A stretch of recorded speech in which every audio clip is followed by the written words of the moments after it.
reminder, that's am950radio.com.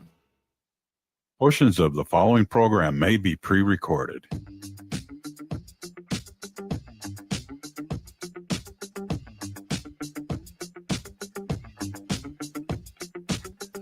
Broadcasting live on AM 950, the progressive voice of Minnesota, in the evenings on WCPT 820 Chicago's Progressive Talk, and in the afternoon drive in the evenings in Seattle, 1150 AM KKNW. It is the Matt McNeil Show for your Monday. Good to have you here. Last full week here we've got before the holiday break kicks in, but once again, just want to remind everybody, don't go anywhere. And the reason why is because starting on Tuesday of next week, it's brand new to you shows, which means it's brand new content. We've been recording out a bunch of shows, so you're going to have brand new shows all throughout the holidays. It's our little gift for you, so you can enjoy by all means. Patrick is here with us. Patrick, coming up a little bit later on, Melissa Corrigan is going to be joining us. She wrote an article that's on Blue Amp Media, of course, that's Cliff Schecter's outlet there, about the deleted evidence on October boat attack and kind of this unique way that the military is trying to label these people in a very specific terminology. And I'll get to all that with her coming up a little bit later on. How are you? Doing pretty well. You know those days after it's been extremely cold and you go outside and 25 feels like shirt sleeve weather? Yes, it does. That's today. Yeah, it is. In the Twin Cities, yesterday morning I woke up, it was minus 12. That was the air temperature at my house, was minus 12. Right now, I think it's 30 degrees. That's a 42-degree difference. I mean, that's like flying to Florida. It does feel, that's why I'm not wearing pants right now. Actually, I'm wearing pants. I am wearing pants. Although I did have that uncomfortable moment this weekend where I realized the pair of jeans I had been wearing had a split right down the old seam there. Yeah. Trying to remember how many times I bent over and how many snickers I heard. More than once. 952-946-6205. 952-946-6205. I hope everybody had a nice weekend. I hope you did. Last night, there is a train that goes across the country. It's a holiday train. It is one of the cooler things. Last night, it's the Canadian Pacific KC holiday train, and it comes through. It travels across the country, goes into Canada. They run it up there. It is a really cool thing. If you get a chance to see it, go see it. It was in the West Metro where I live in the Twin Cities last night, and I went out there, and it was fun. It was nice, and for about 40-50 minutes, I kind of forgot what an insanely horrible news weekend this was. It was, and I'll get to the shooting in Australia. I'll get to the shooting at Brown University in Rhode Island. But I'm going to go to Rob Reiner and his wife, Michelle Reiner, and their murder first, because it is hard to comprehend how god-awful of a human being Donald Trump is. But it's days like today that you realize that this person is not like the rest of us. He's not even like that mean person whose loved one ran out with somebody else 20 years ago and they sit and stew and become angry. No, Trump is a creature that we have not we rarely see on this planet. A narcissist, one of the worst human beings that you can possibly imagine. And if you're wondering why I'm bringing this up, in case you didn't hear it, I'll get to it in a second.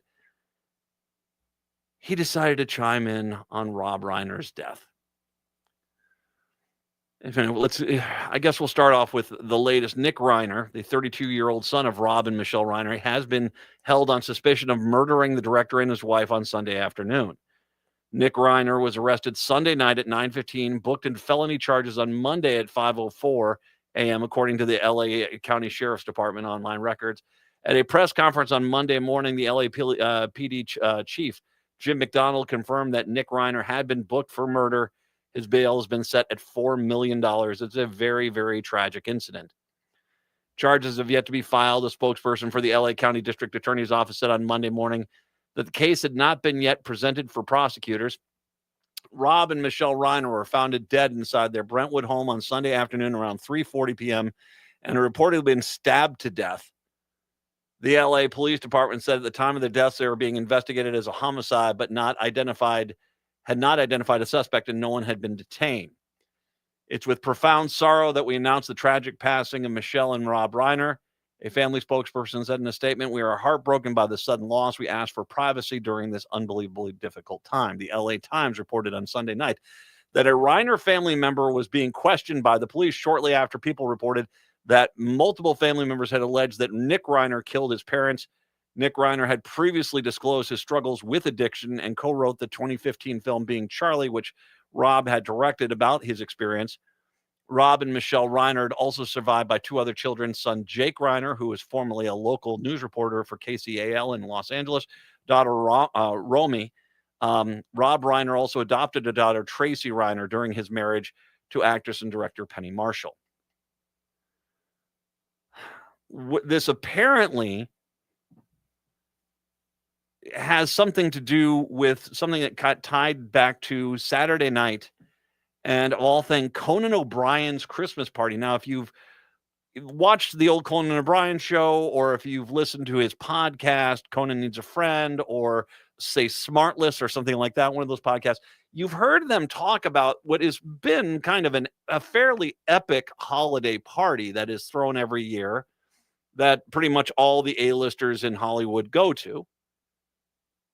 And Rob Reiner was apparently a regular at this party. Him and his wife, Michelle, and their son, Nick, did attend the Christmas party Saturday night. At the party, Rob and Nick got into a very loud argument, loud enough for many others to hear. Reiner family sources told TMZ. Rob and Michelle then left the party. It was unknown if Nick left as well. Family sources have added that Michelle had been anguishing to friends over the last few months, that she and Rob were at their wits' end over Nick's mental illness and alleged substance abuse issues. "We do not know what to do with our son Nick," saying, "We've tried everything." I have some friends who have worked in the entertainment industry for many years. And you can, with some of the people that I've talked to, they say that occasionally you'll hear about a celebrity who will move completely out of LA and they move to someplace. They'll move to Minnesota or to Washington or Illinois or Wisconsin. They move completely out of the Hollywood area. And one of the things he said is sometimes it's people just moving back home, or they get married and they find somebody, they want to move back there, and that's perfectly fine. Lovely sentiment sort of thing. But there's more than one case. It's a family, a Hollywood celebrity who has a child whose child has become addicted to drugs. And so to get them away from, they have to get them out of Hollywood, trying to stay in that environment, especially if you are a celebrity. You have drug dealers showing up, you have your friends, your child's junkie friends showing up, and it's very difficult to get them to break away from addiction while being out there in Hollywood. And I'm not sure. I mean, it sounds like this guy has had a lifetime of history with problems with drug addiction and mental illness. And I've just heard that if you stay in LA, if that's where this happened and you're a celebrity name, staying out there is very difficult, because it's almost guaranteed the addicted friends of your loved one who is themselves an addict make it very difficult for getting sobered up, because that's the guy with the money that can buy the drugs. So they want to get your child addicted. And of course, the drug dealer wants their customer base. Here's where this goes sideways with Trump. Dear Lord. Trump launched a vicious attack on Rob Reiner Monday following the shocking death of the legendary film director and his wife. Rob Reiner, quote, "Rob Reiner, a tortured and struggling but once very talented movie director and comedy star, has passed away together with his wife Michelle, reportedly due to the anger he caused others through his massive, unyielding, and incurable affliction with mind-crippling disease known as Trump derangement syndrome, sometimes referred to as TDS," Trump wrote on his social media platform, Truth Social. Quote, "He was known to have driven people crazy by his raging obsession with Trump, while his obvious paranoia reaching new heights as the Trump administration surpassed all goals and expectations with greatness, and with the golden age of America upon us perhaps like never before, May Rob and Michelle rest in peace.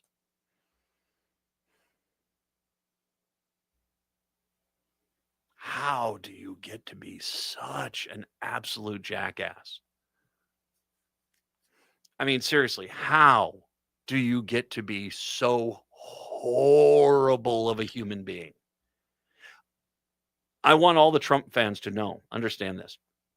At some point, we all leave this mortal coil. We all pass away. And Trump will eventually, like everyone else, will eventually happen to. I am not going to celebrate. I don't celebrate anyone's death. I won't, because there are people who did love the guy. And that's just the case. But will I be weeping uncontrollably running through the halls of this radio station? No, I will not. When the world cheers at his passing, which will likely happen, and MAGA acts as if you're the victim, Rob Reiner, I'm just going to point to this and say he did this to himself. He is Scrooge without the ghosts. Thank you very much. That sort of thing. If you've ever seen the musical version of it. If I wrote a villain for a movie like Donald Trump, no one would buy him as a real person. The number of influential right-wing figures are outraged at Trump's comment and the disgusting attack on Hollywood icon Rob Reiner. Disgusting statement, said Robbie Sove, conservative libertarian journalist with The Hill, who's previously lashed praise on Trump. What happened last night to Rob Reiner and his wife was a savage butchering of two human beings, wrote right-wing influencer Robbie Starbuck, who amassed more than 850,000 followers on Twitter. I don't care what the politics are or who they felt about Trump. No law-abiding human deserves this. We should pray and send condolences for the loved ones. British journalist, podcaster Piers Morgan, who's lavished praise on Trump in the past, outright call for the president to delete the social media post. This is a dreadful thing to say about a man who just got murdered by his troubled son. Morgan wrote, delete it, Mr. President. Even Marjorie Taylor Greene, who's been arguably Trump's most loyal ally in Congress for years before their public separation, Reiner and his wife were tragically killed at the hands of their own son, who reportedly had drug addiction and other issues. Remaining children are left in serious mourning and heartbreak. This is a family tragedy, not about politics or political enemies. Governor Newsom, of course, not a Republican. This is a sick man, referring to Trump. Actor Josh Gad wrote, there is no low that's too low for this psychopath. Gad wrote, Rob Reiner was 1,000 times the man you are, and unlike you, he actually cared about the American people. Yeah, that's that. I'll touch on the other two tragedies this weekend when we come back. It's the Matt McNeil Show. Hey, Chanhassen and Eden Prairie. It's Alex with Buzzcut Mowing. Winter's on its way. Why spend your morning shoveling snow when I can take care of it for you? I provide fast, thorough, and reliable snow removal. Your driveway and sidewalk stay clear, safe, and completely stress-free. Stay warm, skip the back-breaking work, and let me handle all the heavy lifting this season. Visit buzzcutmowingmn.com today to make winter easier, safer, and more enjoyable with Buzzcut Mowing. In today's uncertain times, Woodland Stoves and Fireplaces believes that a fire can add comfort and security to your life. At Woodland, our mission is to connect you to a place for fire that works. Woodland Stoves and Fireplaces installed our wood stove years ago, and we still love it. Watching the fire, feeling the heat is a joy we experience every day. And knowing we have a reliable heat source makes us feel snug and safe. There are many choices in wood, gas, or electric. For diversity in styles, at Woodland Stoves and Fireplaces, we display over 180 models, and 35 of these are burning displays. You can experience the glow and warmth of a live fire. Whether wood, gas, or electric, find a fire that warms your heart, a fire that adds comfort and security to your life. See the many choices at Woodland Stoves and Fireplaces, located on the corner of East Franklin and Riverside Avenue in Minneapolis, and online at woodlandstoves.com. Woodland Stoves and Fireplaces since 1977. For over 48 years, our slogan has been, out of the ordinary products and services. Our mission is to get you a fireplace that works in your life. Hi, this is Frank Brown of Minuteman Press Uptown with a question for our listeners. How important are business values to you? When you need high-quality digital print, it matters who you work with. You see, Minuteman Uptown is unique. We're one of the only union print shops in Minnesota providing our team with living wages and benefits. We believe in second chances for justice-impacted individuals who want to contribute to the community, and we are active in local issues. We've been in the streets standing up for racial, social, and economic justice. At Minuteman Uptown, our mission is to connect all communities through technology-driven print solutions. An example of that mission is when I moved Minuteman Uptown to North Minneapolis. We're invested in this local community, and we help small businesses and local organizations throughout the Twin Cities reach their audiences. Reach out to Minuteman Uptown and partner with a printer that shares your values. Call us today at 612-870-0777 or visit us at mpuptown.com. That's mpuptown.com. Would you let animals pick your insurance? Do you really need to experience mayhem to get the best rates? Or how about a celebrity quarterback or fake university saving you money?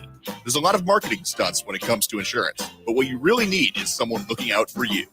Call Array Insurance, and they will work hard to find you the best insurance coverage and rates. So avoid gimmicks and call Cheryl at Array, 763-504-3067 or arrayinsurance.com. Array Insurance, working hard for you.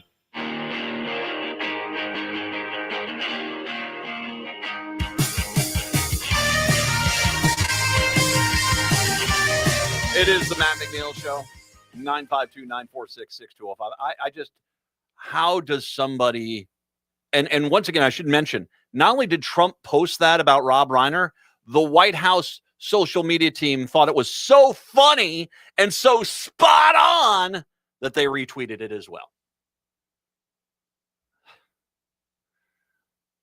How, what you guys call Trump derangement syndrome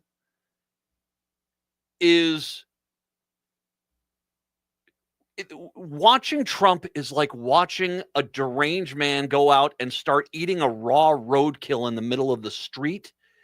And then the minute you say, oh my God, do you see that guy out there? He's eating a roadkill in the middle of the street. You sit there and say, you're just disturbed because you've got, deranged man eating roadkill in the street syndrome. That's what this is. He is a crazed man whacking himself with a plank in the face. And when you said, oh my God, that guy's whacking himself with the plank in the face, the guy who's whacking himself with the plank and all of his supporters, which, okay, sit there and say, you're just going crazy because he's existing. No, he's smacking himself in the face. He's eating a roadkill. He's taking a bear corpse and putting it in Central Park. I mean, how do you get this clown car? I just, unbelievable. It was the Rob Reiner tragedy was one of a few stories this weekend that were just horrific. And of course, Australia, what happened at Bondi Beach was just unbelievable. An alleged gunman behind the Bondi Beach attack and her father and son duo suspected of legally obtaining the firearms committed to the massacre. Naveed Akram, 24, was arrested on the scene and taken to a Sydney hospital with critical injuries. His 50-year-old father, who is the Sydney Morning Herald first reported to be Sajid Akram, was shot dead on the scene. The pair allegedly killed 15 people, with dozens more injured in the shooting, which took place on Sunday during a gathering to celebrate the first nights of Hanukkah on the beach. The son was known to New South Wales police and security agencies, while his father had a firearms license with 6 weapons registered to him. All 6 firearms have been recovered. 4 of these weapons, long arms believed to include a rifle and a shotgun, were seized at the scene, with other weapons also found during a police raid of his house in Campsie in Sydney's southwest. Naveed Akram, who worked as a bricklayer, came under the attention of the Australian Security Intelligence Organization in October of 2019, according to the Prime Minister, Anthony Albanese. He was examined for 6 months because of his alleged associations with others, with the ABC Australian Broadcasting Company reporting claims of the counter-terror investigation involving an Islamic State cell. He was examined on the basis of being associated with others, and the assessment was made that he was no indication of any ongoing threat or engaging in violence. In a later update, they said there was no evidence these people were part of any kind of cell. Clearly, they were motivated by the extremist ideology, but they were acting individually, not as part of some group. The New South Wales Police Commissioner Mal Lanen Lanyon, said the two men had lived in another house in the city's west, which also was raided on Sunday night. There was nothing to indicate either of the men involved in yesterday's attack would have planning the attack. I will say one of the bravest things I've ever seen in my life was the gentleman who stormed them and wrestled one of the gunmen to the ground and took the gun away from him. Ahmed Al-Ahmad. He was unarmed and went and took the gun away, and it's not clear if it was the father who was killed on the scene or if it was the son who is at the hospital and is going to face charges, obviously. It is a tragedy. And I've got family who is Jewish, and I've gone to events at Jewish community centers, and one of the things that it's kind of puts this thing in kind of perspective of how much of a threat the Jewish community is under is just to go in and see a play or a production or a concert or something of that at a Jewish community center. You have to show your ID, go through a metal detector. There are police that have been paid to be there because there is this constant threat. Broken. Just broken. People that how I just no words. I don't know how you get to this point. How you get to the point of a bunch of people having fun on the beach so infuriates you that you think that the solution is gunning them down. The other story that happened, of course, actually happened on Saturday. It was two students who died Saturday, and the mass shooting at Brown University were being remembered Monday as a manhunt for their killer continues following the release of authorities of Rhode Island of the sole person in interest detained in the case. Ella Cook, a second-year student from Alabama, was an incredibly grounded and faithful bright star, according to the Cathedral Church of the Advent in Birmingham, which paid tribute to her with its service on Sunday. Cook was vice president of the Browns chapter of the College Republicans. Carolyn Levitt, the White House press secretary, posted condolences on Twitter saying there are no words, thinking of her family and friends, especially the parents. The other person who was killed, who I don't believe Carolyn Levitt has mentioned, is Mohammad Aziz Umarkovskov, a Uzbek nationalist in his first year of studies at the Ivy League University. His identity was confirmed by the Uzbekistani Foreign Ministry. He was incredibly kind, funny, and smart. He had big dreams becoming a neurosurgeon and helping people, said his sister, in a tribute for a GoFundMe campaign to help support the family. 9 other people were hurt on Saturday's attack at the engineering building at Brown's campus in Providence during the school's final exam period. Authorities said late Sunday that a 24-year-old man arrested at a raid at Hampton Inn about 17 miles from the campus early in the day had been released. We have a murderer out there, said Peter Norhona of Rhode Island's Attorney General at a press conference. Sometimes you head in one direction, then you have to regroup and go in another. That's exactly what's happened in the last 24 hours or so. There was some degree of evidence that pointed to the individual. The evidence needed to be corroborated and confirmed. And over the last 24 hours into just very, very recently, the evidence now points to a different direction. Brett Smiley, Providence's mayor, acknowledged, "We know that this has likely caused fresh anxiety for the community. The gunman opened fire inside the classroom of the engineering building on Saturday afternoon, firing more than 40 rounds from a 9mm handgun," and law enforcement officials said. Law enforcement, 40 rounds, dear Lord. Law enforcement that raided the hotel recovered 2 handguns loaded 30-round magazines when the person of interest was taken into custody. Of the 9 hurt, 1 student was released from the hospital. 7 others are in critical but stable condition. One other is still in critical condition. Yeah. Once again, just it's the guns. It's the guns. My guess is that there's some connection to the university of the shooter. I mean, I think it'd be very, very unlikely that the shooter would just randomly pick the university. So More to be determined on this one.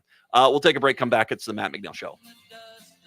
Your need-to-know news headquarters, the Tom Hartman Program, AM 950, KTNF, St. Louis Park, Minneapolis, St. Paul, the progressive voice of Minnesota. Now on view at the Minneapolis Institute of Art. Step into the splendor of Cambodia's Khmer Empire with Royal Brushes, Cambodian Art of the Divine. This groundbreaking exhibition showcases the empire's exquisite bronze artistry with statues, ritual objects, and artifacts that reveal a fascinating blend of mystery, devotion, and royal power. See the enduring legacy of Cambodia's sacred metallurgical traditions as you witness over 200 objects, including a colossal sculpture of the Hindu god Vishnu.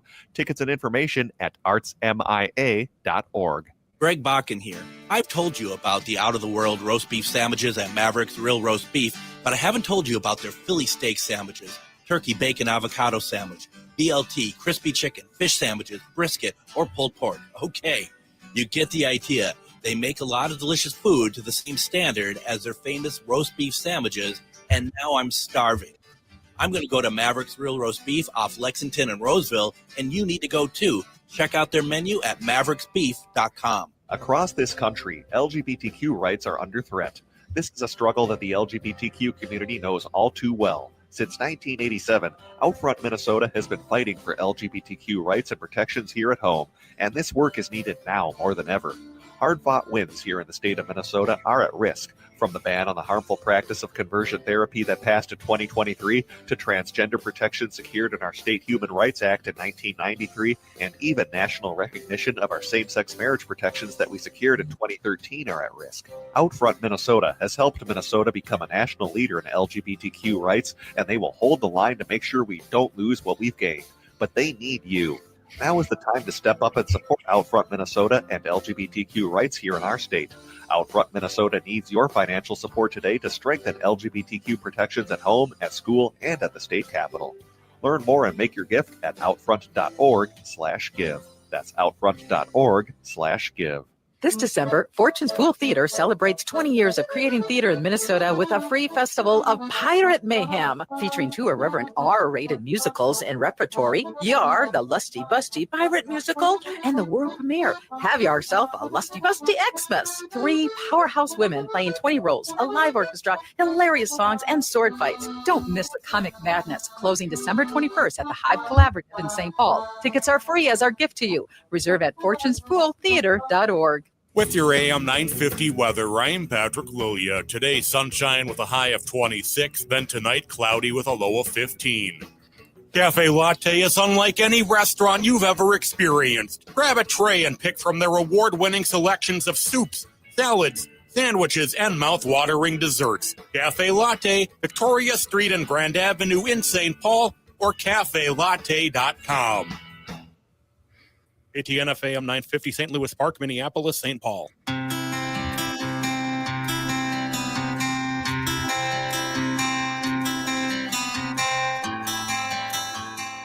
Broadcasting in the evenings on WCPT 820 Chicago's Progressive Talk, in the afternoon drive and in the nighttime hours in Seattle, 1150 AM KKNW. And, of course, in Minneapolis, St. Paul on AM 950, the Progressive Voice of Minnesota, it is the Matt McNeil Show. Joining me right now is Melissa Corrigan. U.S. Navy veteran, freelance writer, and investigative columnist, philosopher, community builder, ally advocate, armed with a truth and a keyboard. She has written an article with David Schuster that's on the Blue Amp Media exclusive. U.S. Navy deleted all evidence of October boat attack survivors. What? It's almost like they're trying to hide something. Melissa is kind enough to join us here to talk about this article and a specific term, unprivileged belligerence, which we will get into as well. Hi, Melissa. How are you today? Good. Hi. Thank you so much for having me on, Matt. My pleasure. I have to start off with considering your Navy, and I was U.S. Army, Navy. You got a 1-point win the weekend. We did. We did. My father-in-law's an Army vet, and we have this tradition where we have one Army ornament and one Navy ornament, and whoever wins that year gets to be on the front of the tree, and the other goes to the back. Yeah. Wow. Not even like a branch down. No, you're to the back of the to the back. Yeah. Oh, wow. Well, you have a good team. I'm glad they won. They're in a good position here. They're going to go to a nice bowl game this year, aren't they? I hope so. Yeah. They should. All right. you wrote this article because this is talking about not the other issue we've been talking about in the news, which is Pete Hegseth and the military launching a missile into two people that were floating in the water afterwards, under the argument that apparently they were going to turn into Aquaman and swim to shore, or they were going to somehow have another boat out there that hadn't already been blown out of the water by the U.S. military. They actually killed those two people. But then it came to light, your story talks about another incident that happened that involves some people who had survived the initial strike, correct? Right. So I'm going to take you back in time a little bit to late at night on October the 20th. Now, this is before the news stories were just abounding over the double strike issue.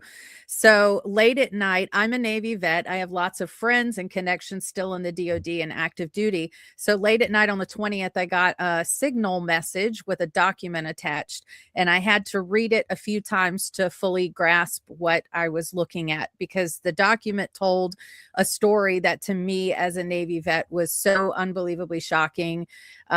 It took me a few minutes to even process, and then it took me 47 days to get that document to the desk of a senator so we could then go public with the story. So what happened was, on the 17th of October, two detainees were brought out of the water off of a boat that was struck. We now know that boat was struck on the 16th. So they were floating in the water for 12 to 24 hours. So they were brought on board by Marines.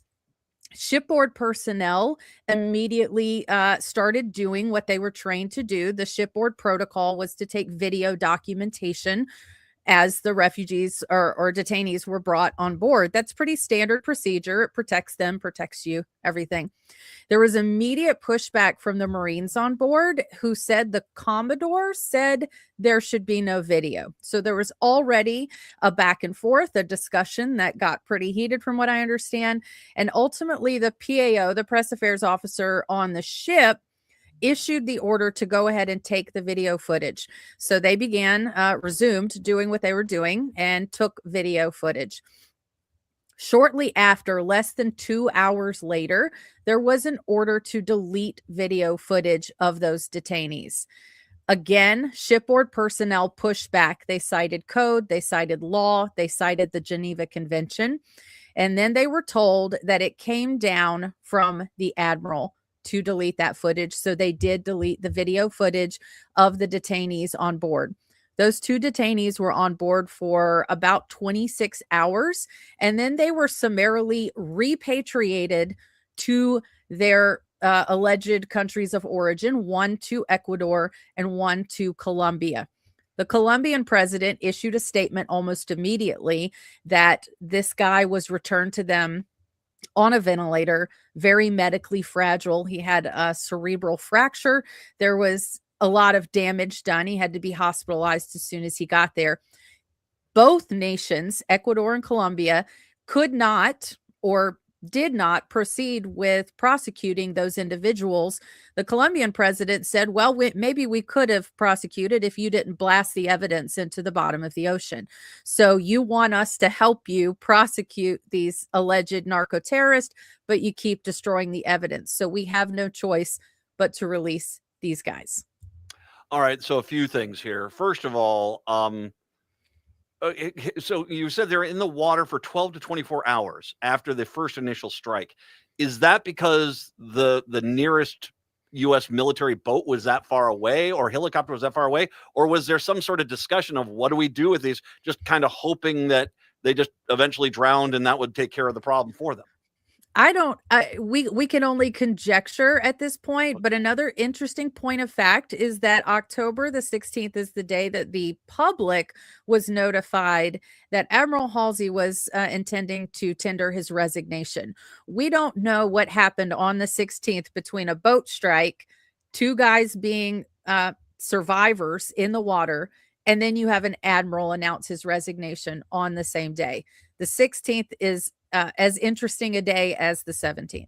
So, and once again, the admiral resigning was the admiral who sent down the order to destroy all the video, or was it a different admiral? We don't know yet. Okay, so it's okay. That's Right. unclear. So yeah, all right. So once again, conjecture. It's pure speculation. I Right. love pure speculation. It Right. could have been a case where he was told to do this, and he says, "Well, if I have to do this, I'm tendering my resignation." And scene. And there you go. Exactly. The okay. The entire argument we have about blowing up boats in the middle of the Caribbean that are, once again, no threat to the United States. There is no chance on the planet those boats could actually make it to the U.S. coast. So at worst, they are people taking drugs from one country to another country, neither of which is the United States, which is not our job to necessarily regulate. But the argument that the Trump administration has been making is that these people are all criminals, which then brings up the obvious next question. What do you mean you gave them back to these other countries? Right. You had criminals who you had evidence you say was justified in blowing up the boat, yet you just return them back to these other nations like they hadn't done anything wrong. Exactly. Wouldn't one assume that if you caught two of the narco terrorists still alive, that you would do like they did in the 80s and get out your table for the DARE presentation and lay out all the drugs that you confiscated? So if you're going to blast evidence away and then get rid of two individuals that you allege are narco terrorists, obviously it begs the question, what are we doing here? Because it looks like we're making up quite a bit. And then that's where this term comes in. The sources on the ship, when they pushed back about the deletion of evidence, they questioned using the Geneva Convention because video is part of the onboarding process with anyone, civilians or POWs.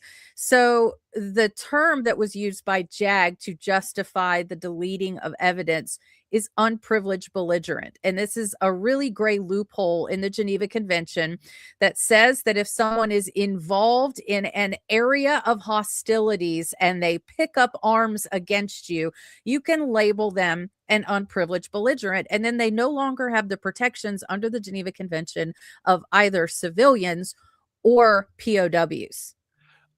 First of all, unprivileged belligerent, if there is not a punk band named Unprivileged That's what I Belligerent, said. that is right up there with like Agent Orange. I mean, that's Right.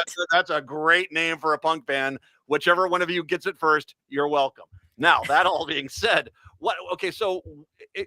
let's go dive deeper into this clarification, this classification rather of what this means. So what is this? I mean, can you explain a little bit more about how do you get around the Geneva Convention? I mean, how is there a protection? There's no protections in certain cases under the Geneva. Right. What I would consider the foremost expert on this is a retired Canadian Brigadier General, Kenneth Watkin. He wrote a document it was a Harvard Institute in 2003. And that was the first time he began connecting the way the U.S. government was using the term unprivileged belligerent to link to terrorist and to attempt to classify everyone that the U.S. would consider a terrorist as an unprivileged belligerent. And part of that came from the treatment of detainees at Guantanamo Bay. And so Brigadier General Watkin wrote another paper in 2017, essentially following up, saying that the legalities of calling all terrorists unprivileged belligerents didn't hold up. And then he went quiet for a long time, but he did write another article only about a week and a half ago where he applied his expertise to, he didn't exactly go into the unprivileged belligerent term, but he did declare in his opinion that the boat strikes in general were unlawful and didn't meet any of the requirement for that type of aggression. So essentially what Pete Hegseth is attempting to do is saying that any boat, any small craft sailing northward towards the general direction of the United States is committing an act of hostility to such a degree that we can label them combatants and thus those people on board as unprivileged belligerents. It's a real stretch. Oh, you're skipping some rocks there. And correct me if I'm wrong, aren't some of these boats actually heading southbound? We're actually blowing up boats that took a turn to the south, which is, once again, if you're going to the United States, that's the long way around. But still, I mean, still don't think that boat's going to make it. But okay, yeah, clearly they're just making this up as they go. I mean, is this there's a real video game quality to this. Like, Oh, absolutely. Grand Theft Auto sort of quality of just blow up a boat and then tell everyone after the fact. Going back to unprivileged belligerent and the you kind of mentioned in 2003. So how much was W back then? I mean, of all the people that after 9/11 and all the actions that we did there, do you know off the top of your head how many of the people there were labeled unprivileged belligerent so that we didn't have to follow the Geneva Convention withholding them? I don't know an exact number, but I know it was quite a few. And just recently, I started digging into Pete Hegseth's military career, and he himself was stationed at Guantanamo Bay. Wow. He has skimmed over in all public appearances and discussions about that time. In fact, at one point, he indicated he was just a patrol that patrolled the exterior, but other sources have stated that he was in charge of guarding detainees, which would explain why he had such intimate knowledge of the term unprivileged belligerent and how he could exploit that term. Can't forget a bit of a service with Jack Daniels and Jim Beam either. All right. Right. So yeah, I have no problem in ripping this. He is, if there ever is a guy who so pathetically wants to be treated as a tough guy, Yeah. which tells you everything about his psyche. Yeah, it's Pete Hegseth. All right. So the Geneva Convention, and we'll probably have to take a break here in a minute or so, but I want to let's talk about what the differential is here. Because what does the Geneva Convention say that if I'm in battle and I capture some people, what do I have to do for those people? I can't just torture them and mistreat them, correct?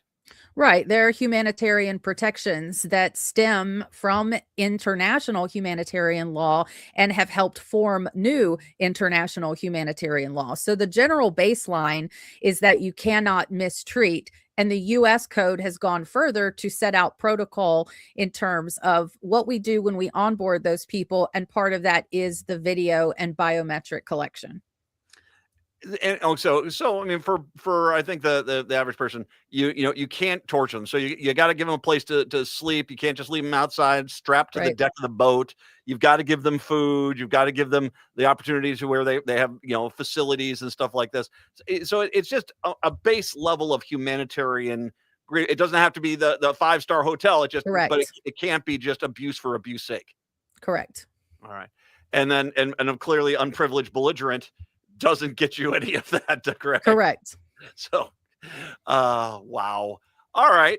Like I said, it took you how long from when you first got this file to kind of start putting this? It was how many weeks it took you to put this together? It took 47 days, and I am proud that I know so many great veterans that have connections.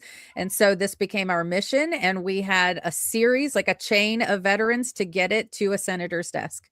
Melissa Corrigan is joining us right now. Of course, we're talking about this article. More on this when we come back. It's the Matt McNeil Show. This here's a jam for all the fellas. Try to do what those ladies tell. There really is no place like home.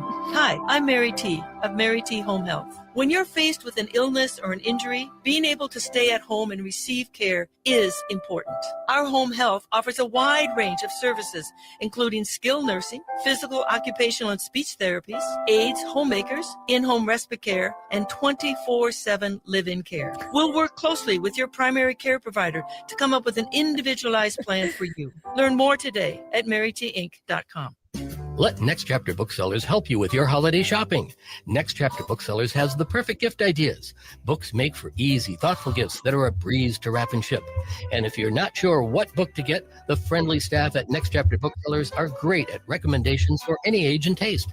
Explore their wide selection of puzzles and games for interactive family fun. And if you're still stumped, then try a Next Chapter Booksellers gift card. That's Next Chapter Booksellers in St. Paul, your destination for easy-to-give gifts. Hey, this is John Parker at Rainbow Road in Minneapolis. The holidays are coming up, and you can buy a limited selection of official Tom of Finland swimwear, tanks, and underwear for that special someone or for yourself. But don't wait on this. When they're gone, they're gone. And while you're there, update your gym look from a wide selection of tanks, t-shirts, and shorts. Rainbow Road is open 7 days a week on Grant Street by Loring Park and all the time at rainbowrd.com. Remember to get it at the road. Greg Bakken here. Like you, I love good, fresh, delicious food. So I want to tell you about this treasure in Roseville called Maverick's Real Roast Beef. Maverick's has the best roast beef sandwiches I've ever had. Made fresh every order. Add fries or onion rings dropped in the fryer when ordered, and you have a winning combination. Maverick's Real Roast Beef has a lot more than roast beef, so check out their website, mavericksbeef.com, or check out their restaurant on Lexington in Roseville.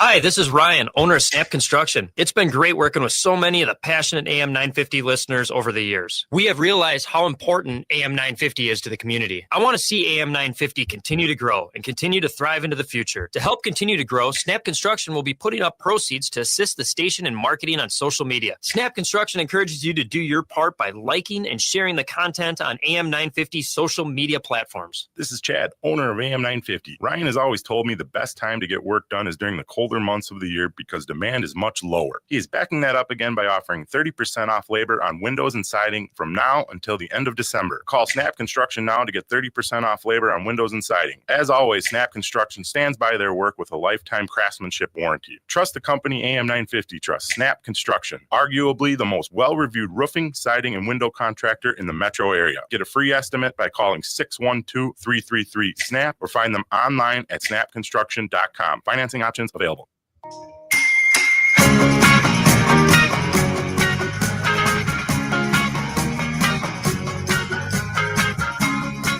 It is the Matt McNeil Show. Melissa Corrigan is joining us to talk about her article, U.S. Navy deleted all evidence of October boat attack. And, of course, it's on Blue Amp. I'll link to everything a little bit later on. And you obviously need to be following Melissa. This is if she's getting gets like this is definitely an author. You need to be a writer that we need to be following. I want to go back to just one thing, just if I can, that you said at the beginning of this story. The Marines and the Navy on the boat going at each other. I don't like the implication of that the Marine Corps is acting as if it within the military itself, a heavy for Hegseth and the Department of Defense to basically push a MAGA mentality. I mean, am I misunderstanding that? I mean, it sounds like the Marines on the boat seem to have been briefed at a different level than the people on the boat. Yeah, I'm glad you went back to that because that is something that when I first read the document, that was the first thing that stuck out to me. Protocol is protocol for a reason. Protocol tells you what to do. And in the military, that's all we train on. So, to such a degree that we move like Ottomans. Sometimes like we move automatically because we are so trained in protocol. And that's exactly what the shipboard personnel did. They moved just as they were trained to do. And so that was such a disturbing piece of this because never in my active duty time did I see any different factions. And I worked with the Marines argue over protocol. So this tells me that this deep confusion and fracturing we have in the Pentagon has trickled down to the lowest layers of the military, where you have enlisted Marines arguing with enlisted Navy sailors over what protocol to execute in that moment. I mean, if you're in a firefight, arguing over protocol in the moment is going to get someone killed. So that is such an egregious sign that we have a military that's fracturing in front of our eyes. Well, and it's being fractured with intent. And because once again, and for the people out there might know, the Navy is the boats. I mean, you guys, big guns, they do a heck of a job. You should read the history of them. They're amazing. The Marines are an incredible fighting force. This is not diminishing them, but they don't run the boat. They ride on the boat. They might be there in consultatory as a consultant, or they might be heading to a specific destination. That's what they do, and that's kind of the reason behind them. If you know the history of the Marines, and the Battle of Tripoli, so you kind of for them to all of a sudden say no, we're in charge of the boat. No, right. Which is why some admiral had to chime in at some point here and say, no, apparently we never got briefed on this. The Marines did, but we didn't, and so we have to kind of do it this way. Right. It was the shipboard PAO who's responsible for all the press affairs on the ship. And this person pulled all of the regs and codes that they had at their disposal to issue the order to go ahead with the video and override what the Marines were saying, which is essentially word of mouth. The Commodore said so, which again, the entire time I was active duty, I never heard such a thing ever. In the Air Force and the Army work together, and I never, at no point did I ever see the Army go on an Air Force base and start talking about planes. That just did not happen. That just, Right. You don't do that. All right. I also want to go back to the video that was deleted. I mean, obviously, and once again, speculation, that sort of thing. Clearly, the concern is that this video would show that these people were not who they were being labeled out as, that they weren't hardened drug narco, which is their new favorite prefix, narco people, that they were just fishermen or something like that. Because once again, we don't have any evidence these people were doing anything wrong at all. We just outside of the fact that the military is saying they were doing something wrong. And so there is that implication of the reason why they got rid of the video and the photos is basically because, they don't want people seeing the truth that these are just, could be just some fishermen from the shore. They all of a sudden, if we have an image, we can track that image back to who that person is. And, oh no, this is a guy who's been fishing off the coast for years. Why did you kill him? And I don't think that's right to wrap your head around on that. Well, we're currently living in a nation that's obsessed with getting the face ID of every single citizen who lives here. So one would assume that if you've got an alleged narco terrorist running around, you would also want to get their face ID into a system so that you can easier track them with all of the handy dandy software Palantir is giving you now. But it also presents such an enormous diplomatic nightmare because one of those individuals was returned to their home country in bad medical conditions, such that their president made a social media post upon receiving this person back in the country. It would be very easy for us to point to video and say, look, we pulled him out of the water in this condition. He was not harmed in our care on the Navy ship. I mean, yeah, we did blow up his boat. But from the time we pulled him out of the water, not a hair on his head was harmed. But now we've given that opportunity away and that defense by deleting that video so that this president can just turn around and say, well, obviously you beat him up. You hurt him while he was in your custody, and we have no evidence to prove otherwise. Well, and there isn't, if he was as injured as he was when he was returned, the question then comes back to 12 to 24 hours in the water. It's that doesn't seem like someone who was injured that bad at that point would have been able to survive that long in the water, which makes you wonder what did happen on that boat if there was something else going on. As you said, the whole point is transparency. Your whole point of this article is that we should not have this level of secrecy going on, especially because when there are enough red flags and bells and whistles to tell us none of this is making any damn sense. Exactly. If Pete Hegseth is honorably fighting a war against drugs and these are actual narco terrorists, there's no logical reason he would delete video, that he would blow up boats. He would be gathering all the evidence he can to take it in front of Congress and present his case. Absolutely. Once again, this is an excellent article, Melissa Corrigan and of David Schuster. This is on the Blue Amp Media. U.S. Navy deleted all evidence of October boat attack survivors. And once again, I'm presuming, I hope you're following this up because, like I said, there's a lot of, yes. But what was that? So there's going to be more reporting on this. Make sure you follow Melissa and make sure you definitely follow Blue Amp Media as well. Melissa Corrigan, thank you very much. I appreciate the time today. Thank you so much, Matt. I want to amplify this story as much as I can. So you're one more link in that chain. Thank you. Thank you much. Chicago, Seattle. Talk to you tomorrow. Minneapolis, St. Paul, hour 2 up next. Here at AM 950, we're facing a critical moment. In today's political climate, the very idea of independent progressive media is under constant pressure. It's never been more challenging for stations like ours to survive, especially under the current administration. When the very idea of free speech is under pressure, our whole station works hard every day to be a platform for it. We all believe that giving a voice to communities who need to be heard, especially when their voices are underrepresented, is the best way to support free speech. This kind of programming is a daily challenge to produce, and we simply can't do it alone. Your support is what makes it possible for Minnesota's only progressive voice to stay on the airwaves day in and day out. Please go to am950radio.com and make a contribution today. As a token of our appreciation for standing with us, we'll send you a brand new 2026 AM 950 calendar featuring photos taken by our own Matt McNeil. Again, that's am950radio.com. Hey, Minnesota, it's your favorite sexy liberal. Join me and my fellow cohorts in liberal justice weekdays from 8 to 11 on AM 950 KTNF, St. Louis Park, Minneapolis, St. Paul, the progressive voice of Minnesota. AP News, I'm Ben Thomas.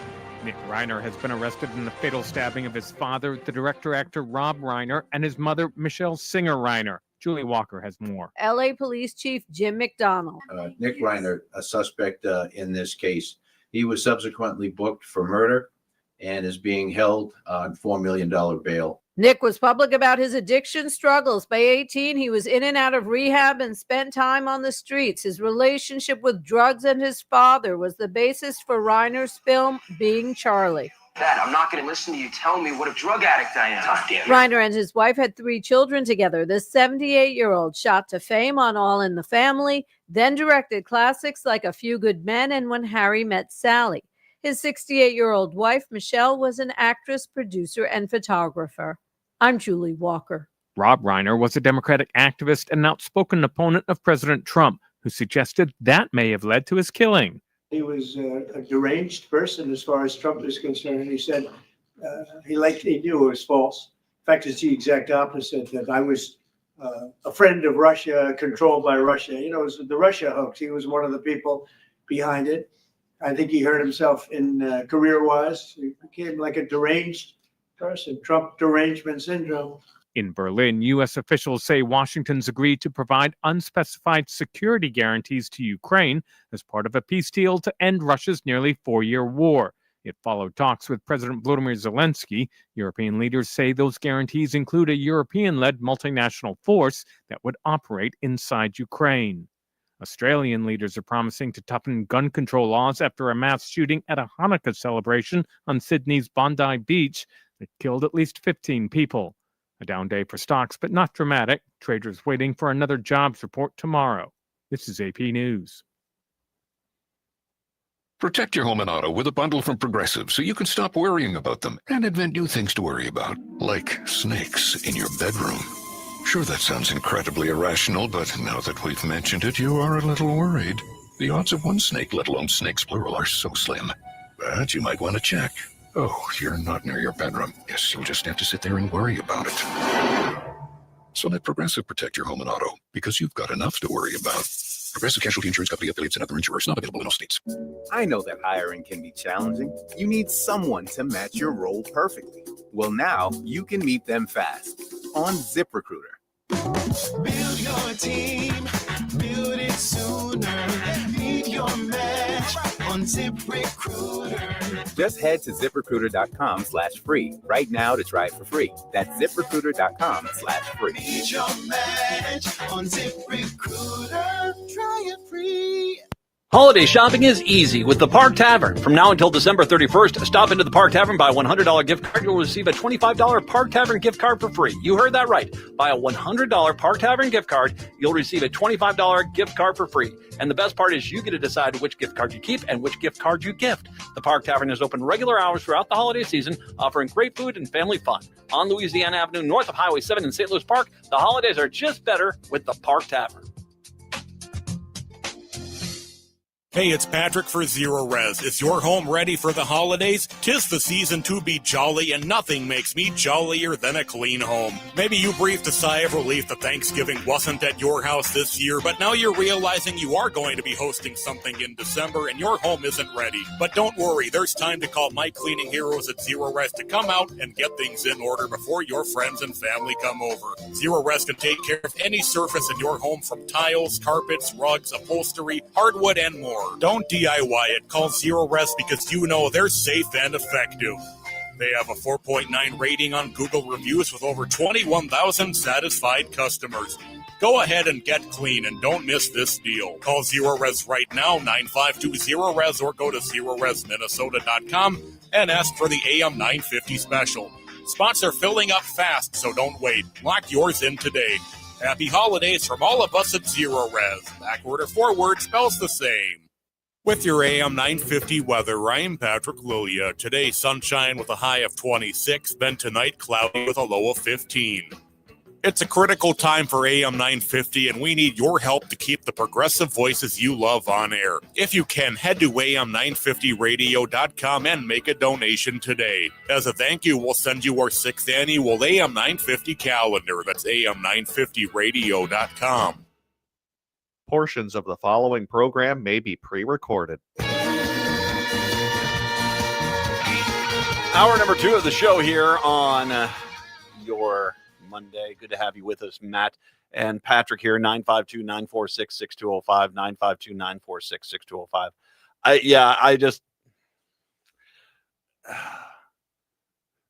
It should be noted for the record that, once again, as I talked about at the beginning of the last hour with Trump and his wildly inappropriate comments about Rob Reiner, wildly inappropriate comments, that he's doing this for 2 reasons. One, he's a pathetically small man.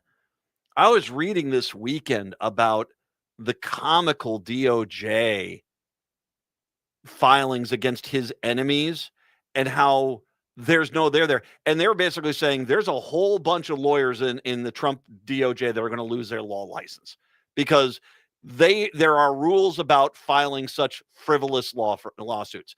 And they're going to, at some point, get in front of a bar and have to explain, not a Pete Hegseth bar, but, the legal bar. They're going to have to get in front of the legal bar and have to explain why they brought charges they knew they never existed against somebody. And that's what's going to cost them all their law licenses. Because he's just a small, petty man. He's doing it because he's small and he's petty. He's also doing it because Epstein. He is desperate. I have said he is so desperate to get Epstein off the front page that the day that they have to release everything, I think he'll throw a nuke at somebody and just say, they deserved it. Nothing else to talk about. I'm the nukem president.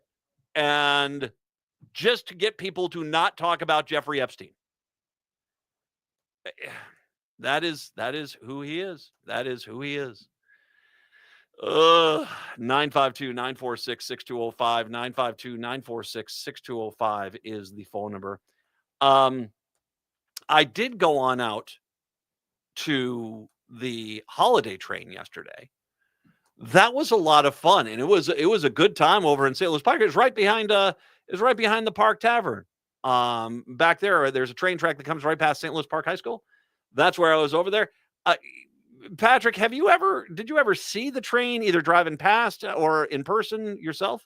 Unfortunately, I have not. I thought it'd be nice this year, but I was not in the right place. I think it's Loretto tonight is the first stop. I mean, that's about the only place close. And I say Loretto and I say close to the metro. It still is going to be a good 30-minute drive, but it's worth it. That is very cool. I did that, but there was something else that happened yesterday. A positive ray of light I don't think this town has ever seen. Yesterday, count them, 5 Minnesota sports teams won convincingly. T-Wolves won. The Wild looked fantastic, by the way, against a good Boston team. The Vikings, I can't tell you how much I enjoyed the Vikings winning that game, because if you watch the NBC pregame of that, it was all Dallas. And the fact that at the end of the game that they're all like, oh, God. Vikings convincingly win against the Dallas Cowboys. The Gopher women's basketball team trounced, I think it was Wyoming, and the Gopher men's basketball team trounced someone. They have talked about the fact that this is the first time since 2003 that all 3 teams won on the same day. Think about that. The 3 major teams. I don't know if has anyone ever found if 5 teams, Minneapolis based teams, Minneapolis St. Paul based teams, have we ever had 5 teams win on the same day in this town? I couldn't tell you, but I'm like, this may not be something we see again for a long time. This is like the planets. They're already saying it. Our astronomer, Patrick, has already said it's going to be a long time before Jupiter's back in position to see this one. So, that's 20,000 years down the road. So enjoy it while you can. Get out with the kids. It's a magical time. It was good. What was your, of all the games yesterday, what was your favorite one?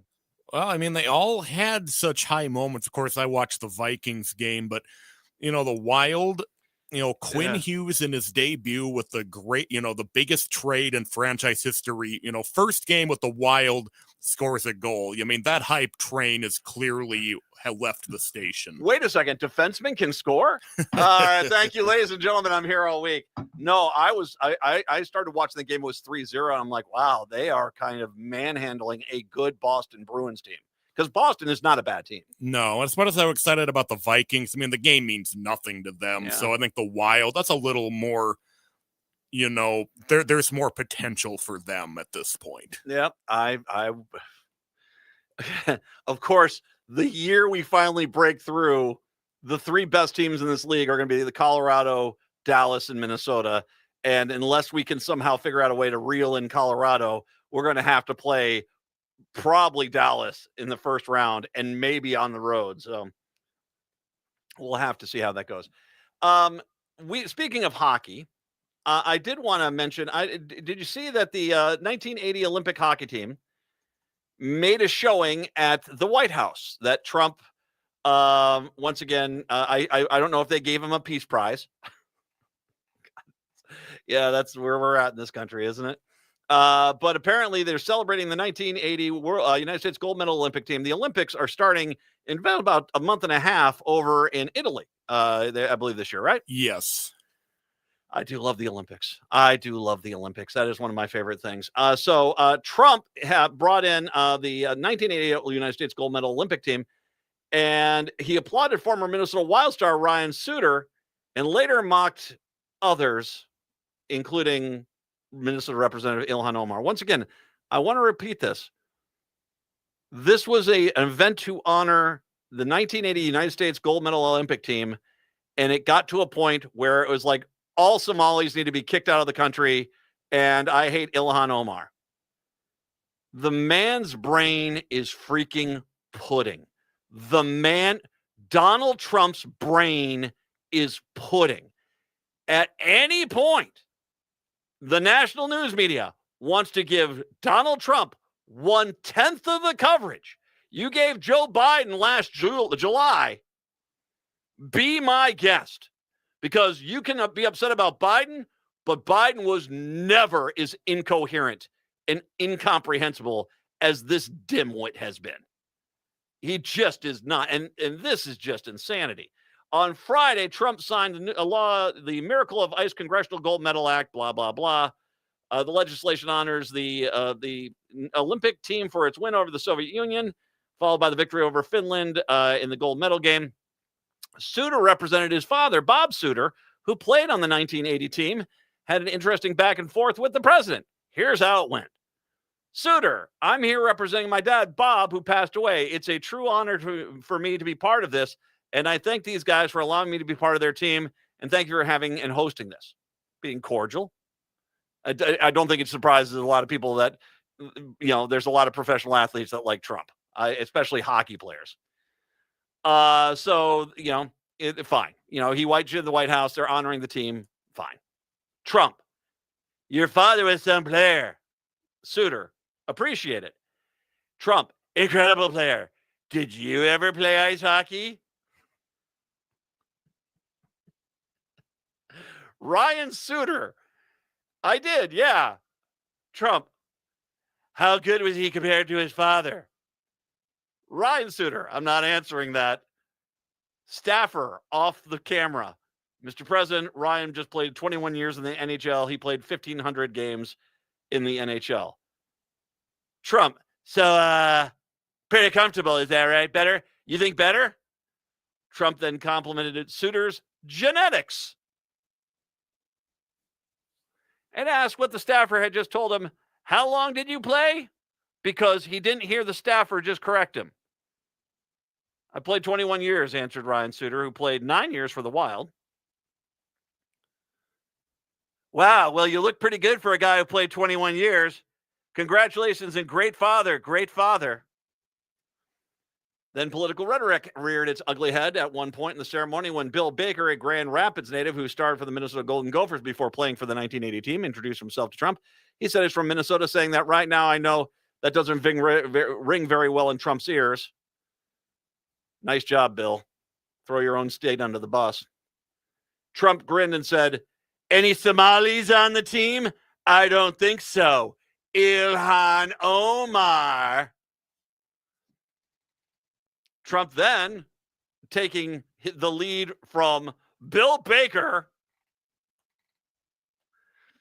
Trump then alluded to fraud schemes in Minnesota, including the $250 million Feeding Our Future scandal, along with a new investigation into alleged fraud with Minnesota's Housing Stabilization Services program and Medicaid fraud connected to autism centers. Well, you know, Minnesota is a great place, Trump added. Not happy with what's going on out there. And I think you, Republican Congressman Tom Emmer, the big jar of Elmer's glue who was in the Oval Office with him, take care of that situation. We're all with you. What's happening there is a disgrace. It's a disgrace. Billions of dollars have been stolen, billions sent back to Somalia. It's not billions. That number is, once again, a number he keeps saying it's not true. Most of it, if it did get shipped out of the country, went to Kenya because they have a much more difficult banking system to get the money back from. And no, it didn't go to fund terrorism. It went for greedy people who should all be arrested and charged with a crime. But I just wanted to Bill Baker and all the rest of you guys, you know, I get it. You did a great thing with the 1980s Olympic hockey team. Good for you, 1980 Olympic hockey team. You did a great job. No one is questioning that. And I get it, that Trump, even though he is wildly unpopular right now, and a deranged pudding brain, a narcissist, a pedophile who was having sex with underage girl with Epstein, he calls you into the Oval Office and you eagerly skip on in there and even throw out a line for him to take a swipe at all those black people. Ha! You do understand. And I guess, and for Baker, my guess is going to be is he doesn't care really about the image of the 1980 Olympic hockey team, as long as where he's at, when he goes into the bar, he gets his beer paid for at the local Grand Marais place where they sit and, you know, I saw something about a Somali on TV. I know all about them, that sort of thing. But for the rest of us, I just want to make sure you understand. When you guys sit there and say, I refuse to, I'm not saying you guys did this, the 1980 Olympic hockey team, but when Joe Biden says, hey, would you like to come by the White House and make it honor for you? And groups would say, I don't want to do that. And then you guys go over that, Trump is the best. Talk about those Somalis. Throw them all out of the country, Mr. President. I'm a hockey player. What? You do realize all you're doing is besmirching your own legacy. I mean, it's as a matter of fact, I mean, I don't know if it's too hard to say that, obviously, towards the end of their lives, as they've been around for a while, they all became big Trump supporters. That's on you guys. I'm not saying you don't go, but you have people that go into the Oval Office for these sports things, and they don't say a damn thing. They sure don't put the ball in the tee. So I'm going to get like you're talking about a classic comedian. I'm going to get him to do all of his classic bits. Oh, I'm from Minnesota. Do you have something to say about the Somalis, Mr. President? That's on you guys, man. But hey, at least at your local bar, your drinking hole up in Grand Marais, your beer will still be paid for. Good for you. But I'll go back to the thing I first said. You go read this entire thing. How does anybody look at the president and say, yeah, let's honor the 1980 Olympic hockey team. Oh, by the way, let's turn this into how bad the Somalis are. They're eating the dogs. They're eating the cats. Any point, anyone in the news media wants to treat Donald Trump with 1/10 of the intensity that you spent on Joe Biden in July of last year, be my guest, because Donald Trump right now is a billion freaking times worse than Joe Biden ever was. Pudding for brains. 952-946-6205, 952-946-6205. I don't want to see the 1980 Olympic team become a political, hacky sack. I don't want to see that. But I'm not the one that's doing it. You guys are doing it. You want to keep your legacy going, maybe you shouldn't be so pro-Trumpy Trump. I'm just going to say. 952-946-6205, 952-946-6205. We'll take a break. Come on back. It is the Matt McNeil Show here on the Monday. Turn to Auto Technical with your vehicle donation. Even though Auto Technical is a small nonprofit, we have helped more families with transportation than any organization in Minnesota. Since '94, we have reconditioned donated vehicles so they have a higher tax benefit. Call Richard at 612-919-5526, 612-919-5526, or autotech.org. Hi, I'm Mary T. I'm a proud supporter of AM 950 because this station shares the values that I care about most: community, connection, and making a difference. Just like AM 950, I believe in using our energies, our resources, and our voices to lift up others. That's why I started the Mary T. Scholar Program at the University of Minnesota College of Education and Human Development, providing graduate students with internships internationally. For over the past 10 years, our students have served communities in Laos, Cambodia, Nepal, India, Cameroon, and Thailand, gaining experience and helping people in ways that really make a difference. Supporting AM 950 fosters conversation, awareness, and action in our communities. It's about shared values and believing that together we can make a difference. Visit marytinc.com to learn more about the work that we do. Hi, I'm Beth from Big Hill Books in the charming Bryn Mawr neighborhood at 405 Penn Avenue South in Minneapolis. Bring your friends, your book club, or just yourself to celebrate Jane Austen's 250th birthday, Tuesday, December 16th at 6 p.m. Enjoy trivia, treats, Jane Austen-themed books and gifts, and a showing of Pride and Prejudice at 7 p.m. Tickets are $15. RSVP is required. Reserve your spot at bighillbooks.com/events. This holiday season, bring true purpose back to gift giving with CauseCart. When shopping with CauseCart, you aren't just buying a gift. You're supporting artists, nonprofits, and socially conscious businesses. CauseCart is the trusted marketplace connecting shoppers who care with purpose-driven brands that do good for people and the planet. They're committed to positive change, using biodegradable packaging and investing in carbon credits. Now, CauseCart is extending that conscious approach right to your doorstep with a special offer. They're offering free local delivery in Hennepin, Ramsey, and Washington counties until December 19th. It's the perfect way to shop sustainably without leaving home. Taking advantage of the free delivery is easy. Just go to cause-cart.com and choose the pickup option at checkout. They'll make your holiday giving meaningful with CauseCart, one conscious choice at a time. That's cause-cart.com.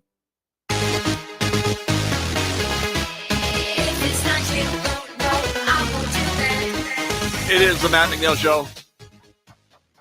952-946-6205. I want to give the people of Minneapolis, St. Paul, a lot of credit. You guys are creative when it comes to your protest. You guys are. You apparently have found out where the ice guys are staying, and that is the Hilton in Edina. If you're looking for a vacation spot, the Hilton in Edina is the place for you to go if you're about to round up people just because of the color of their skin. It's the Hilton in Edina. Always welcome there. All right.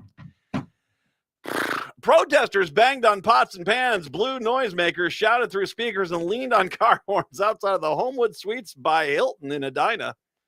3 hours on Thursday night. Once again, that's the Homewood Suites by Hilton in Edina.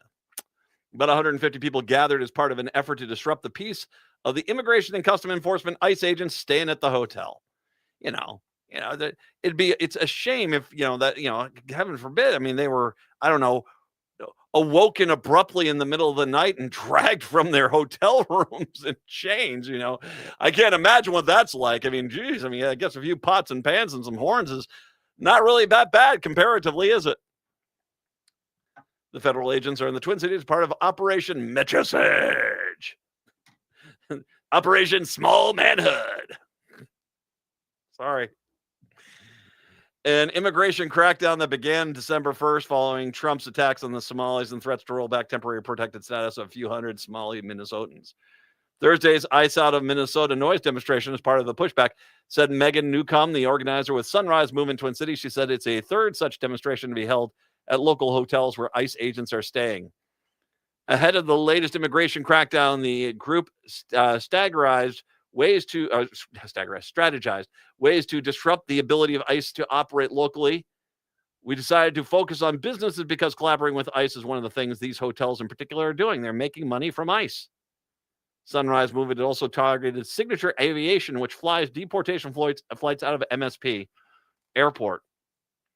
Newcomb said Sunrise Movement coordinates with other activist groups, including the Party for Socialism and Liberation Twin Cities, Unidos MN, and Minnesota Immigration Rights Action Committee. We're learning from other movements that have the experience and knowledge that we don't have, so we're starting from scratch. As the noise ramped up outside the Homewood Suites on Thursday, hotel guests peeked outside of windows. Apparently, 2 ICE agents came out to try to disperse the crowd before retreating back inside. How'd that go for you? Yeah, exactly. All right. Well, good luck with all that. I mean, can I ask? Is Trump going to force these guys to all be deployed during the holidays throughout the holiday season too?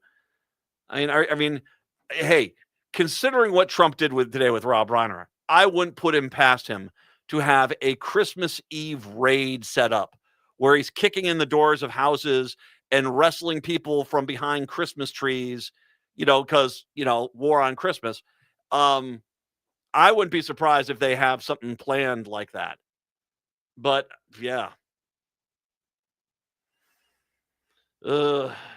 Despite bitter cold temperatures on Sunday, postal workers and other community members in Minneapolis rallied against the U.S.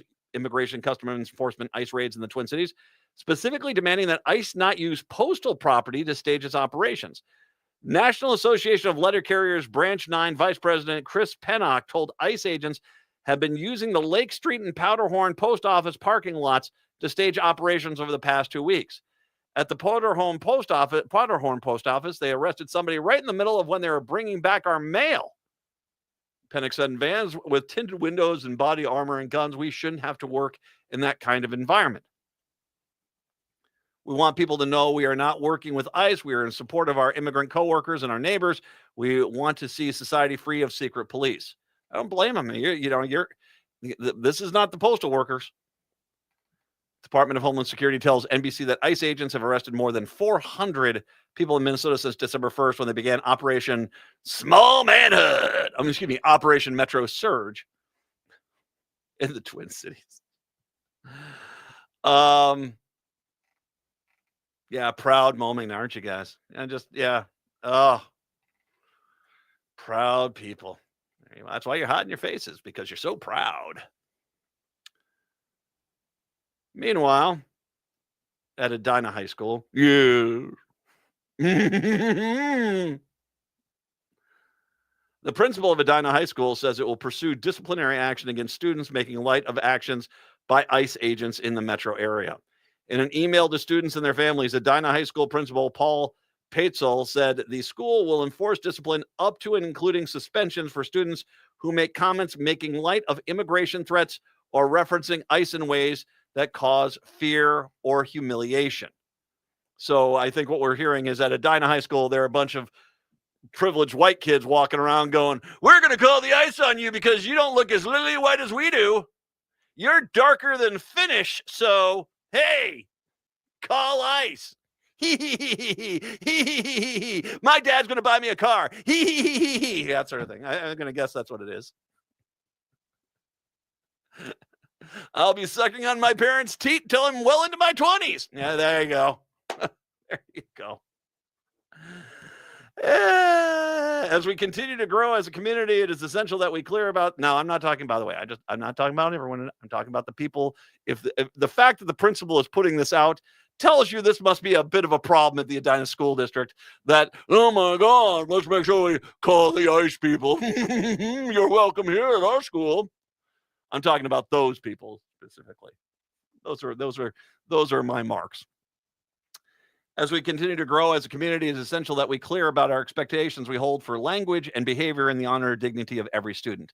Said the principal. The city has been the site of protests surrounding ICE actions, including last week at the Homewood Suites in Hilton, where apparently they like to bang on the drum all day. All right.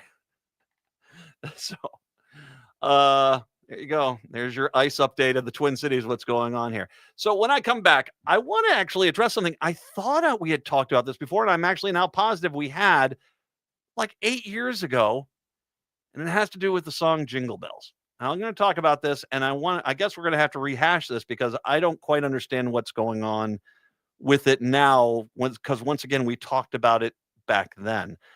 952-946-6205, 952-946-6205. It is the Matt McNeil Show here on the Monday.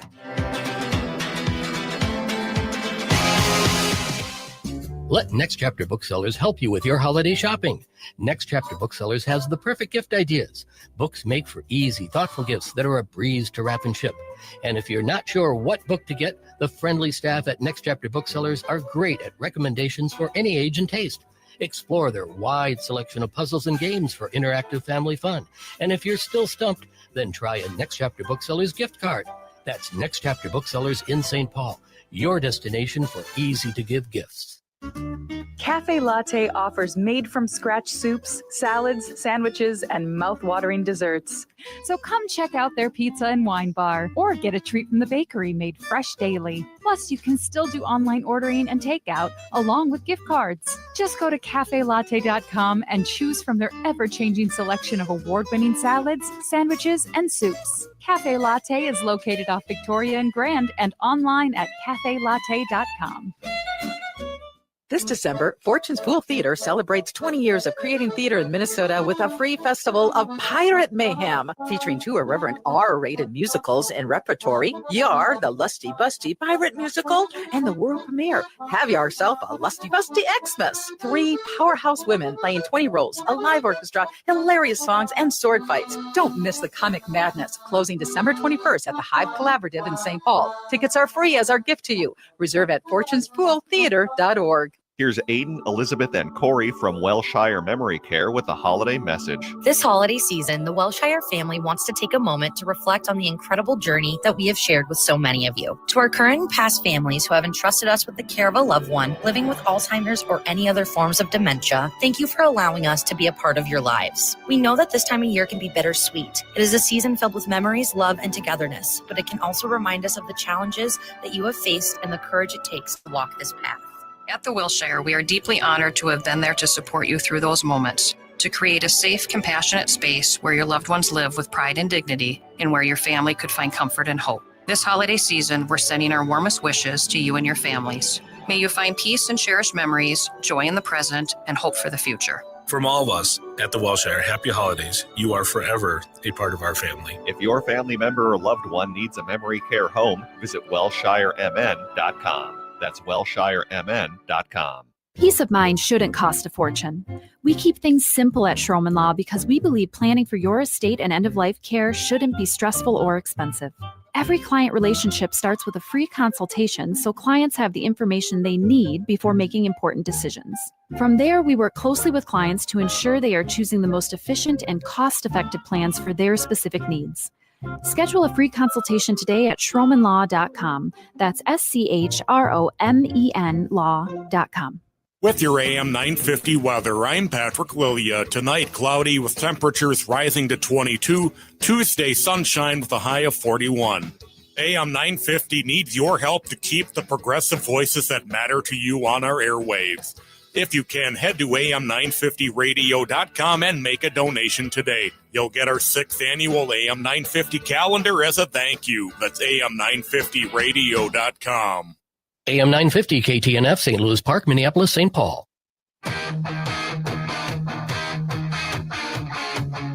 It is the Matt McNeil Show.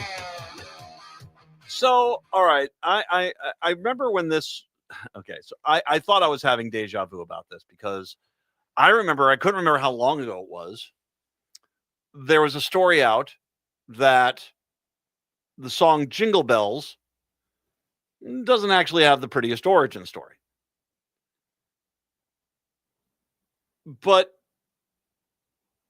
so what happened is there have been these posts on social media from members of the Black community who seem to be acting like this is a story that they just discovered now, or not acting. I mean, they're I guess they're presuming that they just discovered this now, even though once again this story had been out since 2017. I actually found the Guardian article I think I quoted back then, and basically lay out the history of the person who wrote Jingle Bells and the initial performances of it, which were done to mock the African American community. And that in the tone of the social media posts it varies. Some of the posts are, you all know this is racist as hell. Why haven't you gotten rid of it? You're being racist. To, it's probably time to retire the song, which, like I said, it's like, okay. And then there was one, when I got to that point, I said, didn't we have this discussion once before? And I did years ago. Now I'm going to go back. I want to reread the original story because this does, and I will, deny it. I mean, the origins of the song a long time ago came from a person who was not a really good guy, fought for the South in the Civil War, but like a lot of things that came from this time, a lot of people had, at best a checkered history. And I'm not saying that justifies it or diminishes it. I'm just saying that that's just kind of the way things were.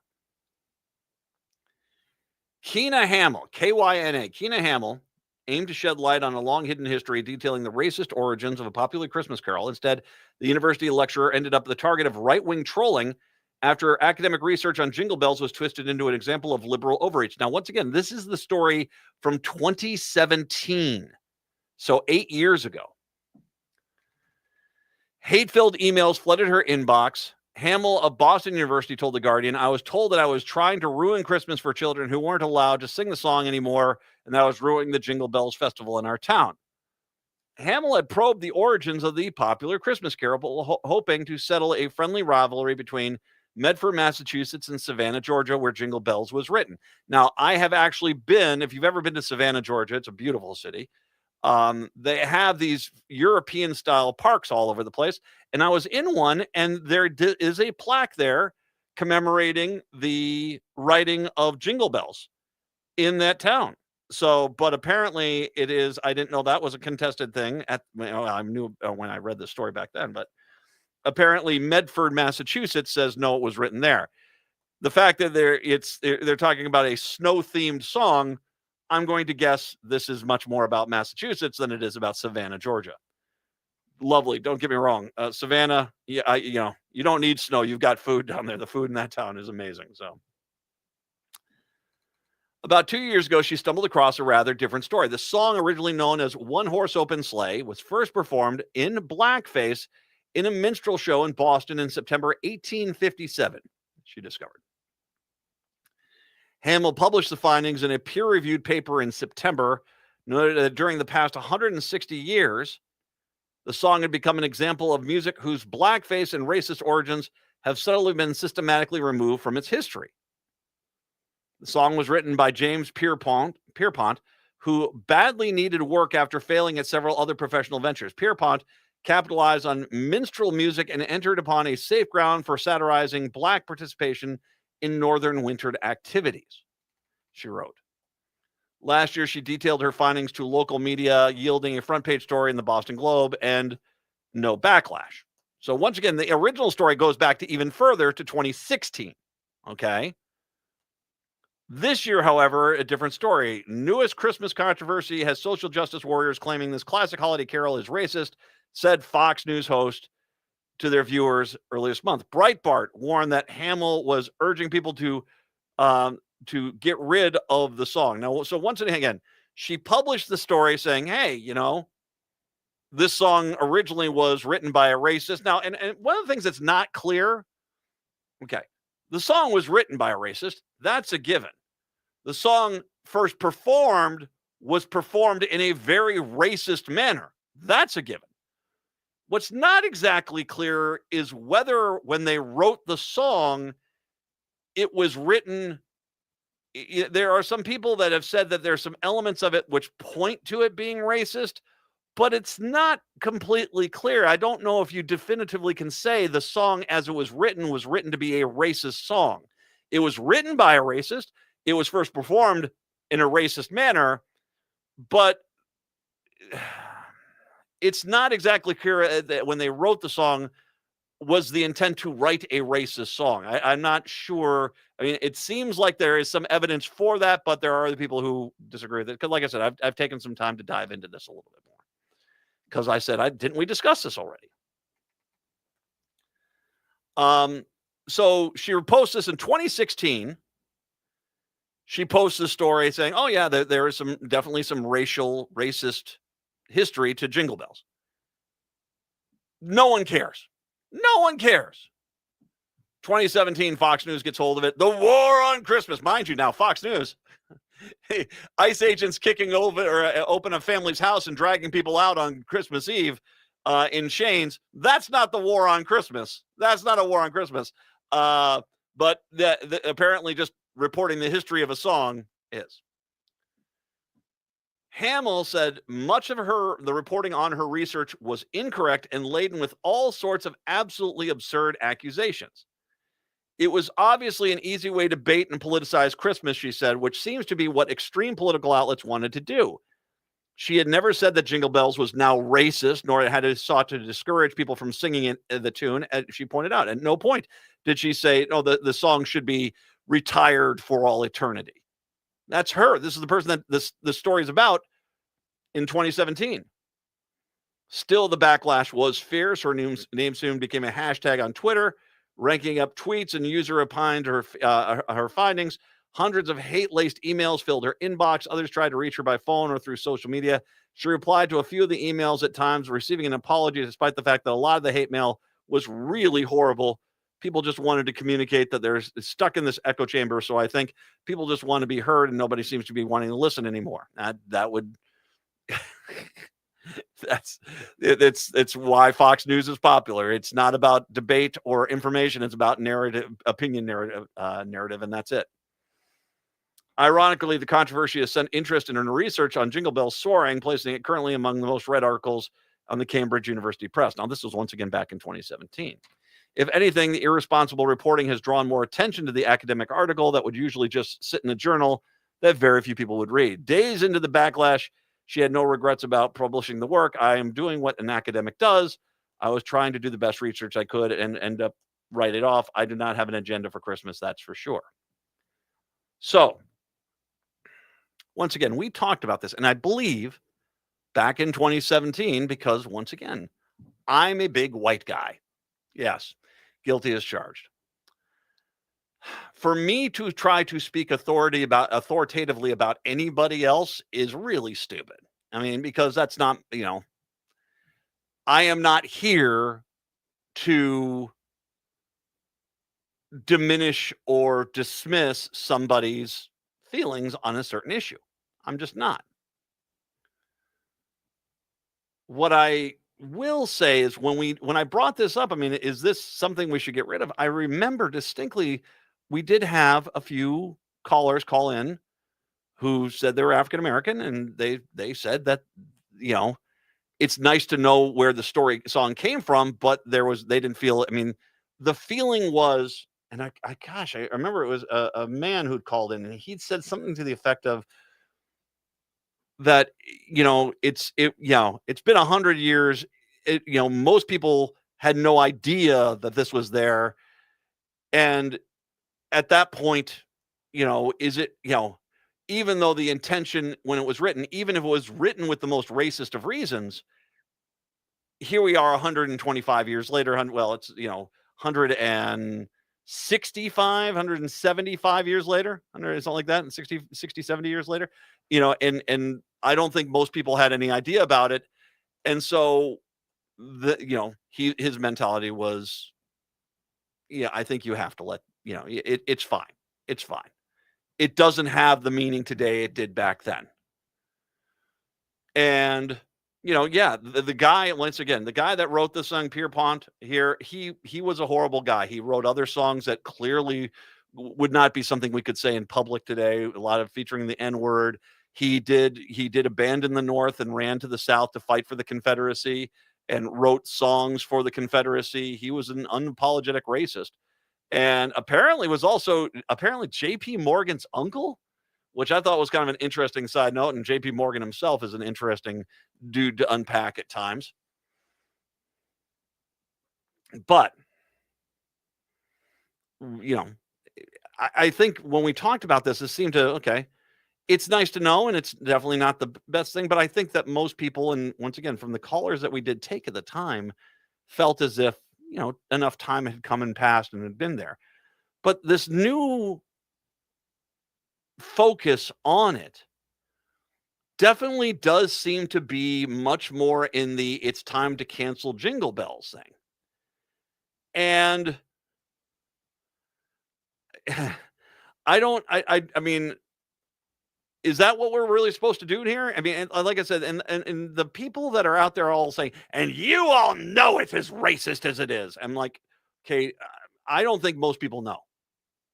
I don't think most people know. So the idea, the accusation that people are knowingly playing, putting on a white sheet and burning a cross as they play Jingle Bells, I don't think is a fair assumption. I don't think most people do. But once again, would anybody know the racist origins of the song 170 years ago if not for the fact that we're telling them now? And I think most people would be the same way. I mean, it's to a point.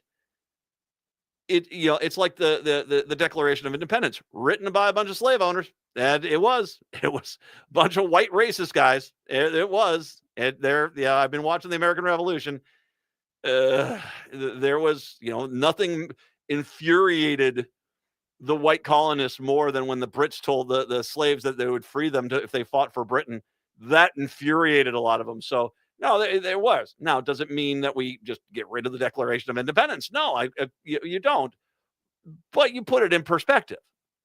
Another way to put it is this way. I mean, there are people out there who grew up racist AF, man.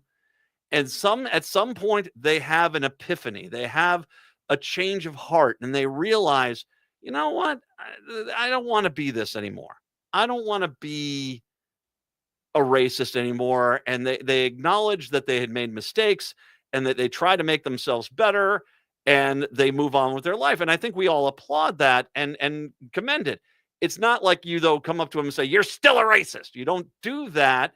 You might say you're a former racist. That's factually accurate. Or, a recovering racist. That's factually accurate as well. But you always predicate it with the fact that that was in the past.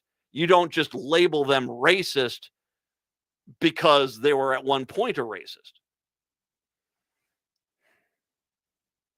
I don't know what you guys want us to do. And I don't. Is it something where this is a groundswell within the African American community that this song has to be banned now? Because, like I said, I mean, she initially published a report in 2016 Fox News and Breitbart ran with it in 2017, creating a, war on Christmas narrative, which they went after her for. It's been kind of ignored now. 2018, 2019, 2020, 2021, 2022, 2023, 2024, and here we are in 2025, and now it's back again.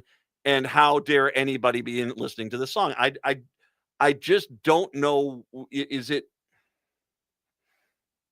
Yeah, I think once again, if we look at history, there's a lot of stuff like this that was written by horrible people. They were horrible people. And I don't know if it's necessarily,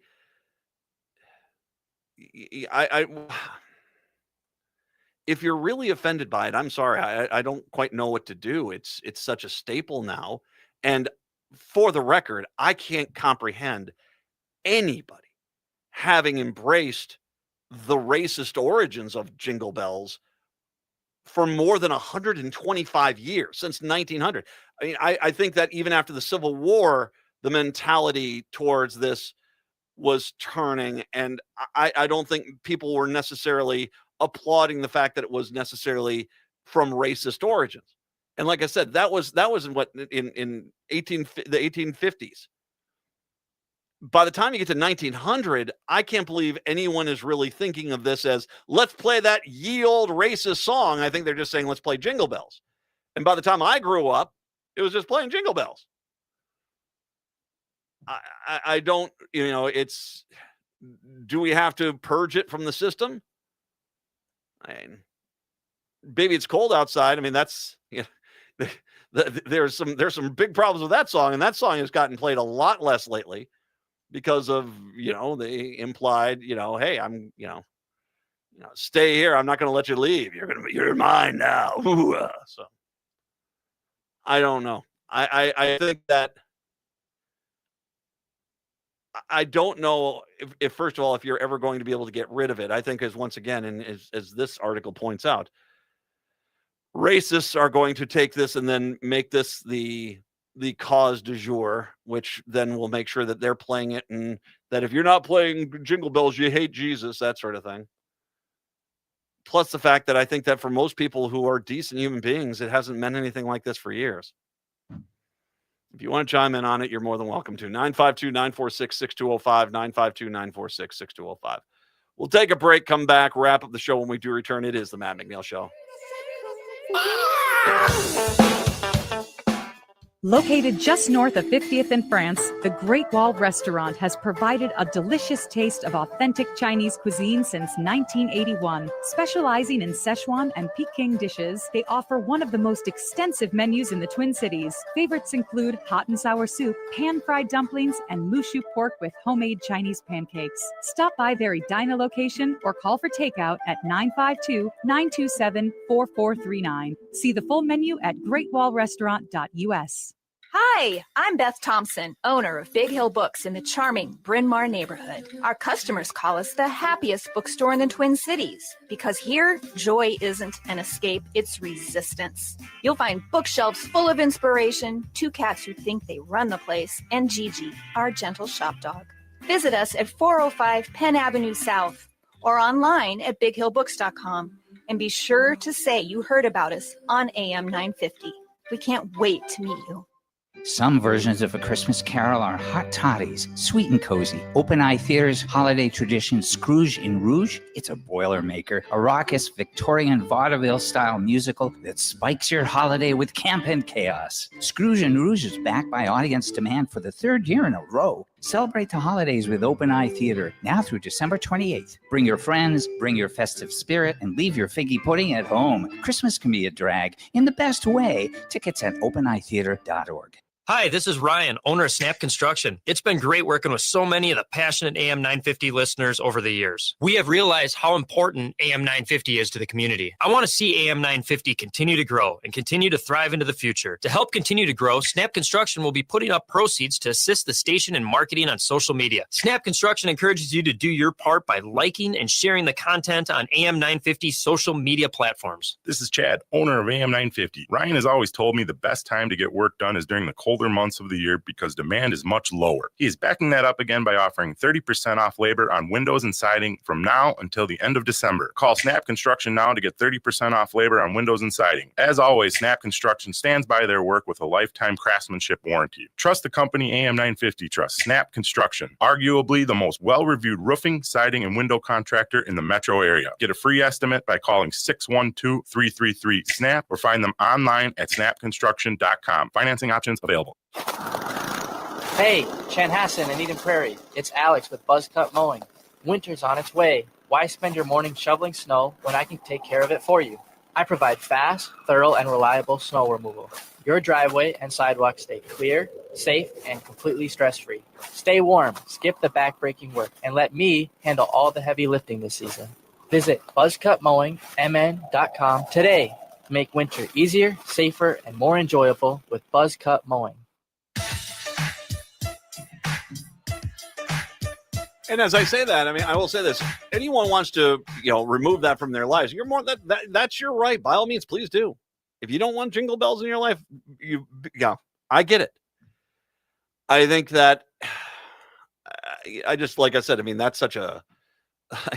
I just think for most people today that has, with its history, I don't think it has that it doesn't hit like that today. And it's only when we hear the stories about this that okay.